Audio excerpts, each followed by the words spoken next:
Bien, bienvenue. Donc nous allons voir de suite comment nous allons pouvoir éditer un fichier FEC pour pouvoir l'intégrer par exemple dans un logiciel de comptabilité tel que Koala. L'expert comptable a accès à Douapi uniquement sur la partie facturation et va pouvoir voir le logiciel facturation. Donc sur facturation, dans analyse, ici vous avez l'export d'un fichier FEC. Nous allons pouvoir choisir la date. Là, pour l'exercice, nous allons aller en juin 2021. Hop, 2021, en juin jusqu'au 30 juin. Voilà, on va exporter un mois. Et nous allons générer notre export. Notre export arrive ici. Nous allons l'ouvrir.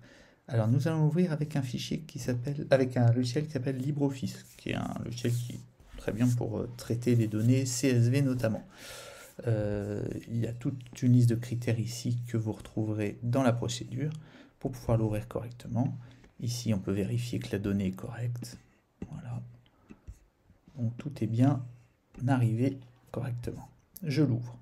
OK.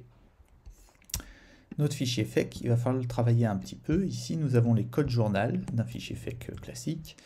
Et donc, nous, ce qui nous intéresse, c'est uniquement de rentrer les factures. Factures et avoirs, hein, parce que là, on a un avoir. Donc, je vais appliquer un filtre. Je vais décocher facture pour avoir toutes les lignes qui ne m'intéressent pas, les lignes de rapprochement bancaire notamment, et les lignes d'ouverture, qui sont les lignes de régule. Je supprime les lignes. Je raffiche toutes les lignes de facture pour cet exercice. Ensuite, nous allons mettre les codes comptables dans l'ordre décroissant, parce qu'on aime bien avoir d'abord les 700, puis après les 400. Et ensuite, je remets mes numéros de facture dans l'ordre. Voilà. Une fois que j'ai fait ça, je vais pouvoir prendre mon fichier FEC dûment transformé et l'injecter dans le fichier que vous trouverez en lien hein, dans la description. C'est un fichier de base qui permet de traiter ces fichiers FEC au format Koala. Donc là, je vais coller mon fichier FEC. Ensuite, je vais sur l'étape 1, l'onglet. Je vérifie que j'ai bien 27 lignes, par exemple. Donc là, il y a 27 lignes. Donc là, on va aller faire la manip ensemble. La 27e ligne, on va aller étirer vers le bas si jamais il y avait plus de lignes, par exemple. On étire les formules vers le bas. On se rend compte que c'est pas du tout... qu'après la ligne 27, il n'y a plus de calculs qui se font. Donc je supprime mes lignes, voilà. Je passe à l'étape 2. À l'étape 2, j'actualise simplement mon tableau croisé dynamique. Là, j'arrive à la ligne 29. À l'étape 3, je fais pareil, je vérifie que j'arrive bien à la ligne 29, sinon, auquel cas, je vais prolonger. Voilà, là, je vois que c'est des comptes à zéro, donc j'ai plus besoin. Hop, je supprime mes lignes. Voilà. Et donc, ce fichier-là, c'est un fichier qu'on va pouvoir exporter. Alors, si vous voulez bien, on va quand même contrôler qu'il n'y a pas eu de problème lors de l'export. Donc ici, nous allons prendre cet onglet contrôle et nous allons aller en bas. Et ici, nous avons une somme. Alors, cette somme correspond aux avoirs et aux factures. Nous, on va d'abord contrôler les factures. Donc, on enlève tous les avoirs. Ici, nous avons la somme TTC 13 227,25. Hop, et donc là, je vais aller sur mes factures clients. Et je vais aller au mois de juin. Et ici, je vois 13 227,25. Je n'ai pas d'erreur sur mon fichier FEC. Hein. C'est bien le total TCC, hein. C'est pas le total taxe excluse. Voilà. Donc, je retourne sur mon tableau. Et donc là, simplement, hein, je copie. Hop, voilà, copier. Et puis là, je me crée un nouveau fichier. Je le colle. Là, simplement, je vais aller l'enregistrer sous et je le mets en XLS X pour qu'il soit...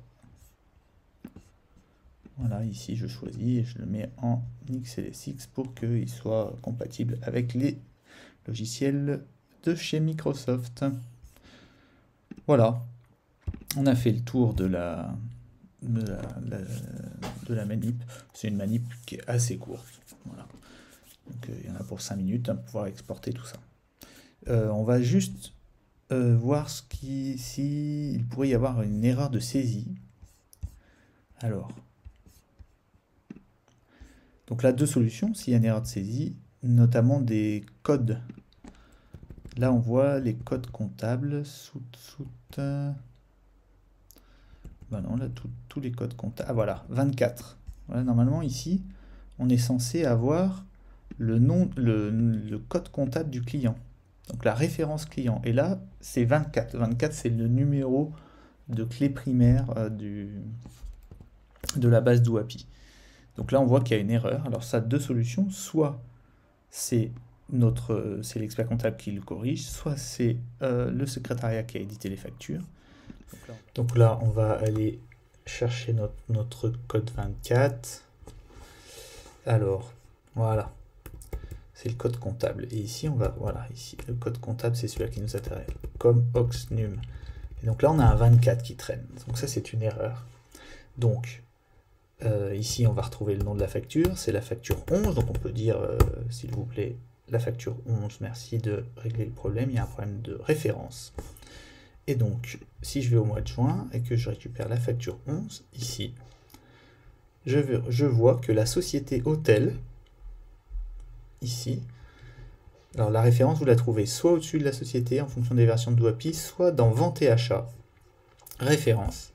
Et donc là, il va falloir mettre en place avec votre comptable une nomenclature. Donc là, par exemple, on va mettre C10, C20 en fonction des TVA, par exemple.